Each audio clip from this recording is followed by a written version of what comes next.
So while I was browsing the PlayStation Store, considering they got the end of the year sale, I decided to randomly see what this game Amnesia the Bunker was all about, as I don't think I've ever heard of this one, but I am familiar with the series itself. So this was made by Frictional Games, which they actually made the previous titles, except for Machines of Pig or whatever that one was, but I did play the first game in the series, but I haven't really got far into it to say anything about it. But considering I played this game, I got some things to say about this one.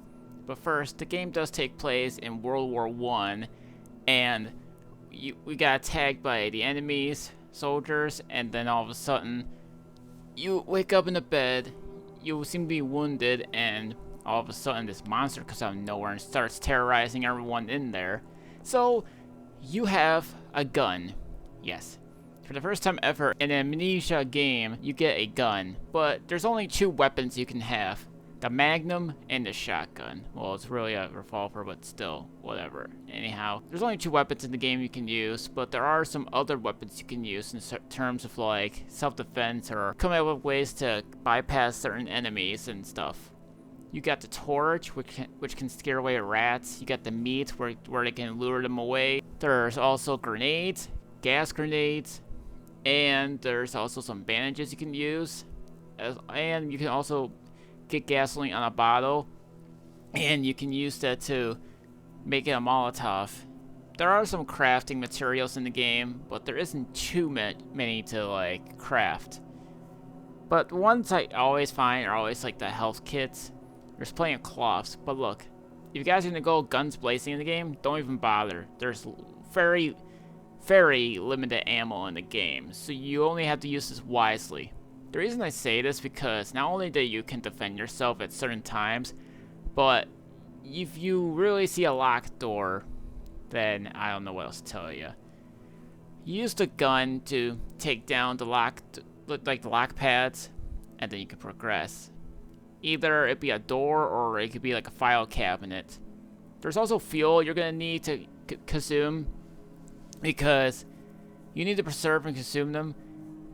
What I'm talking about is that there's a generator in the safe room that you really need to keep the power on much longer. The reason I say this is because if you guys choose not to leave the power on, the monster will likely come out and probably eat your head off. But if you keep it on, they actually tell you, hey, the monster hates these things, so if you just keep refueling whatever, it's fine. There's a rare instance where the monster will come out, but here's the strategy. Be quiet. Make too much noise, and the thing will eventually come out. Whether it be a grenade, a gunshot, or anything else like that. There's also tripwire traps you guys can disarm with like the bolt cutters. There's also a wrench where you can like, if you see any screws on the fence, you can take them off and then you can progress. And oh, and by the way, I just want to mention one more thing. Don't you even think about looking into a walkthrough, or the game will know it. Why?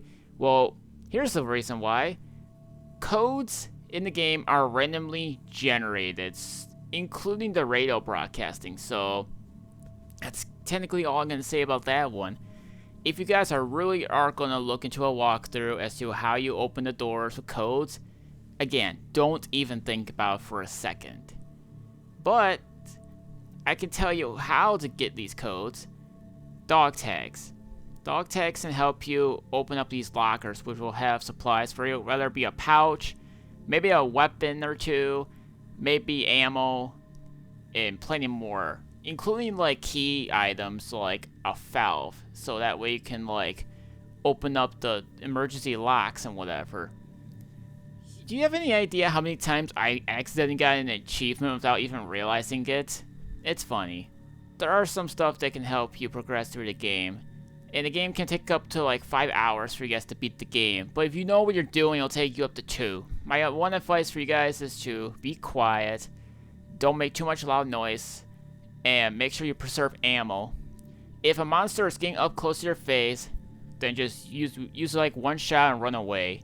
Oh, and here's the funny part, right? So I'm playing the game, and for whatever reason, even though I locked the door, closed the door, both sides, right? The monster just teleports right through it And to be clear, I played it on the PS4 version. There's no PS5 version, but there is a Windows, Xbox One, Xbox Series versions, which I should mention real quick. But yeah, I just find it funny. Oh, and in terms of like an update, they added in the Halloween update with New Game Plus, and with New Game Plus, you can just play around with any modes that can like suit you. If you want things to be more difficult, you can. It's there for you.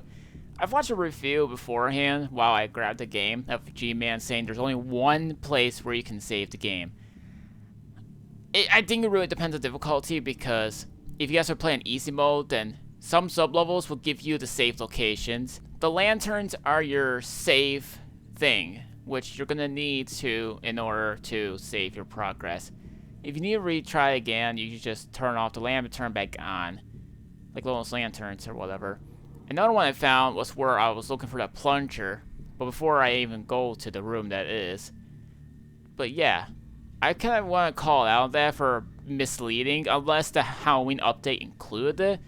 But again, there's more than one safe area in the game. Just so to be clear, I've played the game, know what I'm talking about.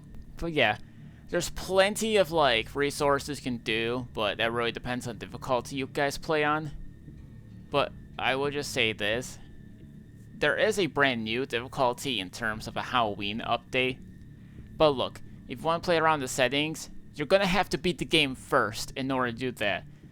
That's really mostly on the New Game Plus side of things. If you guys want to like tweak your options, saying, hey, I want more ammo, I want more resources and whatever, you could do that. It's there for you. This update is available at every platform as possible. Oh, and I believe that the bunker has mods. Yeah, I heard something about having mods on PC version. I never really got the PC version. The one I played was on the PS4 because it was on sale, so I'm like, why not?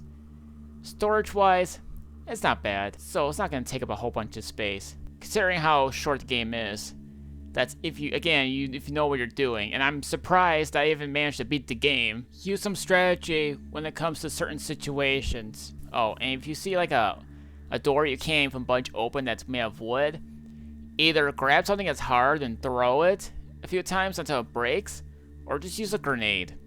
Either way, it works. But be cautious, because they both make noises, the monster will likely come out, so either grab some stuff as you can, or just get out and then come back, and then you're all set there. So if you guys are up to the challenge, I think you guys should definitely give this game a chance. If you guys just don't like playing games that force you to run away because you don't have a gun, well, here it is for you. But you need to be strategic as to how you want to do things around here. Because if you don't, then the monster's just going to kill you. Or the mice might get you. Because the thing is this. If they eat you, you can get hurt. Oh, and if you're bleeding too much, then the monster will also likely come out and kill you. So, yeah, I should also mention that one too. There's two different types of med kits. Like, there's just the bandage one you can easily craft, and there's another one where it takes a little bit longer to heal.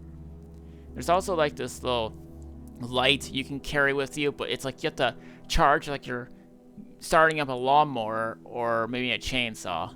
But that's pretty much it. No, you can't kill the monster if asking, but you can stun him. That's mainly why I talked about you can shoot it with a gun.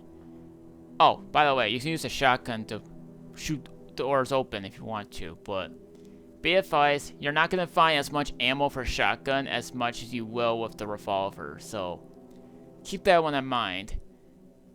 So, if you guys are new to Amnesia, if you guys like want to start this one instead of the other ones where you have no weapons and you're defenseless, give this one a chance. I hope you guys will like it.